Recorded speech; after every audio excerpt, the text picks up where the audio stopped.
नमस्कार मित्रांनो. तर आज डेट आहे 2 एप्रिल 2026 आणि आज आपण प्रॉफिट बुक केलेलं आहे 31,000चं. तर या ट्रेडमागं काय लॉजिक होतं ते आज आपण पाहूया. तर आज मार्केट टॅप डाऊन ओपन झालं आणि त्याच्यानंतर जे PE होल्डर्स होते त्यांनी आपलं प्रॉफिट बुक या ठिकाणी केलं असेल, त्यामुळे इथे मार्केट थोडं साईडवेज गेलं आणि ज्यावेळी ही ट्रेंड लाईन ब्रेक झाली त्यावेळी या ठिकाणी आपण तुम्हाला दाखवतो एक सेकंड.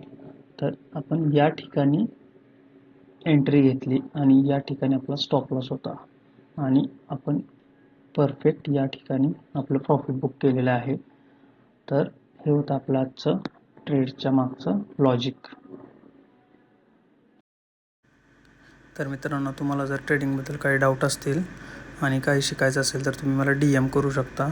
मी तुमचे प्रॉब्लेम सॉल्व करायचा नक्की प्रयत्न करेन. तर तुम्ही आपल्या चॅनलला फॉलो करा, सबस्क्राईब करा आणि शेअर करा. धन्यवाद. थँक्यू.